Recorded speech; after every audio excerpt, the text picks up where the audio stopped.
are going to talk about leveraging paraprofessionals for behavior support, knowing the important role that they play and how we can support them in whatever is coming next, or whatever school situation we are in.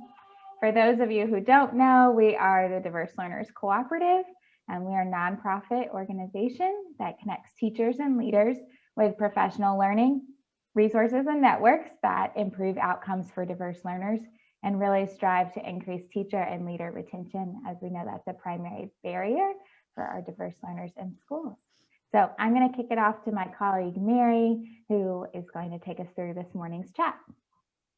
Morning, everyone. I really appreciate you taking a couple minutes out of the beginning of your Friday this week to spend time with us as we explore different ways that school teams can really leverage the expertise and the value of our paraprofessionals and what they bring to the team in order to support positive student behavior, whether we are doing that in person with students or whether we're doing that virtually still, depending on the context of our school environment.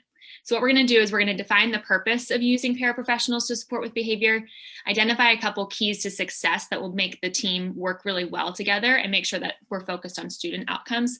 And then we'll talk about different supports that paras can provide by setting, again, whether in person or virtual. And then we'll take any questions at the end. You can also feel free to throw your questions in the chat, and Brooke will be watching that and posing them as well, or feel free to just call them out as they come up.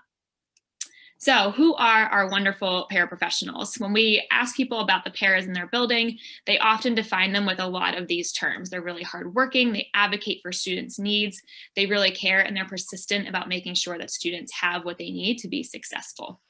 So ultimately, they can take on a lot of different roles. They can be content facilitators in the way that they provide academic access to students. They can be data collectors in the way that they take their observations and inform the team about things that they observe happening with the student. And they, most importantly, are relationship builders. They often spend a lot of one-on-one time or small group time with students in a variety of settings across the school day. And they really become those that we can rely on and depend on to share crucial knowledge and information about the student, because they get to know them really well, what makes them tick, what they're interested in, what their strengths are, what they need. So ultimately, the key that we want to keep at front of mind always is that paraprofessionals are an invaluable resource in our school teams and in our buildings. And so we want to make sure that we are leveraging their expertise in a way that will support student behavior. So when we think about paraprofessionals' roles in supporting behavior, we understand that their goal is to make sure that students not only feel safe, but also feel successful in navigating the school environment, whether that's in their classroom, across multiple classrooms. They are making sure that our students are taken care of and have everything they need to be successful. When we think specifically about behavior and supporting behavior, we've outlined three purposes here that paras can support with behavior. One of those is to, like we said, establish and maintain those connections with students. The research shows that students who have a positive adult relationship in the building are going to be more successful when they can rely on that adult for support. So our paras are great people to leverage in establishing and maintaining those relationships. We can also have paras reinforce, teach positive, appropriate behaviors that we want students to see. They might have greater capacity to give students the attention or the breaks or the items that they need to be successful. And so we want to make sure that we leverage that capacity to have paras provide that support to students so that they can be successful. We also want to use paras when needed to de-escalate challenging behaviors. Our students will have hard days, and that's okay, but our paras need to be able to respond and know exactly what to do or who to contact in order to support students and make sure that they remain safe, even when the environment might be really frustrating or challenging for them. So there are a couple key mindsets when we work with paraprofessionals, either as a paraprofessional ourselves or with our team of paras and special educators at our school. One of those is that this is a partnership. So we each play an important role on this school team, and it's really critical that everybody recognizes the unique roles and responsibilities that each team member has. We also want to recognize the expertise of paraprofessionals. They often have the most knowledge or observation or time with students, and so they are seeing them in all kinds of situations and all kinds of environments, and they really begin to know a lot of details about the student that's really valuable for the student's team. So we want to make sure that we know that they're bringing those into every interaction.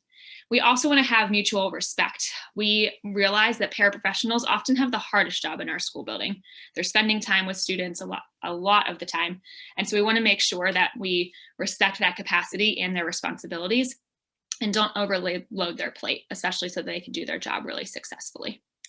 Some key questions that we want to consider, especially in this context of virtual learning as well as in-person learning, is that our paraprofessionals feel safe. So how can we ensure the health and safety of our paras, especially if they're going to have to be in closer contact with students, whether those students, because those students have challenging behavior or because they have significant disabilities, we want to make sure that we're maintaining safety for everybody involved. We also want to make sure that paras feel equipped to respond to any challenging behavior that might occur.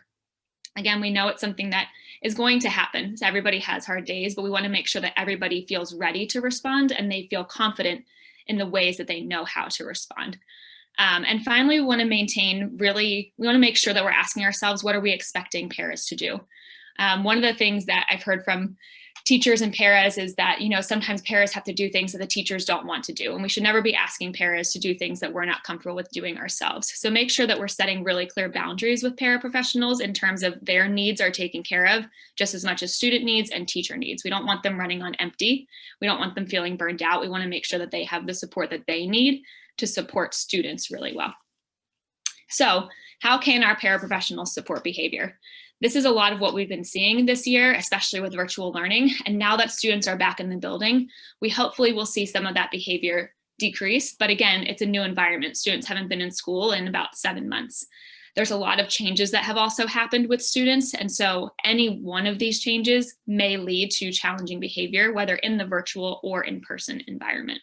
So as paraprofessionals, there's a couple of strategies that we can use in either environment, and we're going to go over those and show specific examples of how those can be adapted.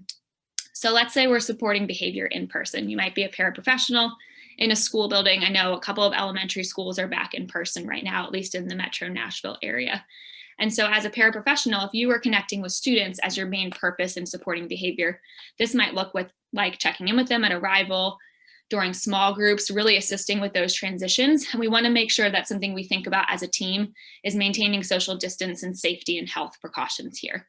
As paras who are reinforcing positive behaviors, my favorite strategy, and it's evidence-based, is behavior-specific praise. This strategy is a little bit of effort for a lot of results, making sure that we narrate behaviors that the student is exhibiting that we want to be seeing so that we're telling them that they're doing the right thing. We also want to make sure that as paras, we are helping to set goals and provide reinforcement for those goals when they're met, whether that's using an online kind of system or a paper behavior tracker or a point sheet, that sort of thing. And there are some considerations there too. We want to make sure that we're providing time to teach those behaviors, that our paras know what behaviors to teach and feel equipped to teach students how to exhibit those, as well as knowing which types of praise should be used or what other reinforcement options are available. And then finally, if you're in person and you are expected to be de-escalating challenging behavior, another evidence-based strategy is to offer students choice as much as possible in order to prevent and proactively mitigate any frustration or challenging experiences. If you know that a student, for example, has a non-preferred, the writing tasks are non-preferred, for example, how can we offer choices to make that activity a little bit more preferred and prevent frustration or prevent any challenging behavior that might result because of that task? We also want to make sure that we are using trauma-informed questions and making sure that we are considering students' social and emotional needs when we see challenging behavior occur, so that we can then use what's known as behavioral momentum, where we offer a couple of quick, small demands that we know students know how to do, and so that they can start to feel successful and get back on track, either during or following an episode of challenging behavior.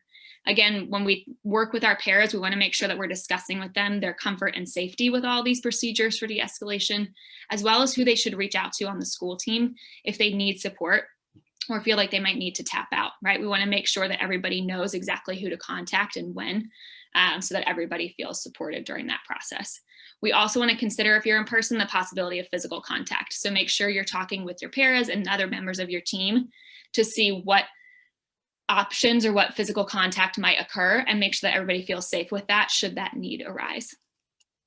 If you are still supporting students virtually as a paraprofessional, you might have the three same purposes. Your role might serve those same purposes in supporting behavior, but they might look a little bit differently. So for example, you might be asked to be checking in with students to make sure that they're showing up for their classes, make sure they're getting their work done or meeting their goals. And this check-in or check-out might look like texting or calling or a video chat.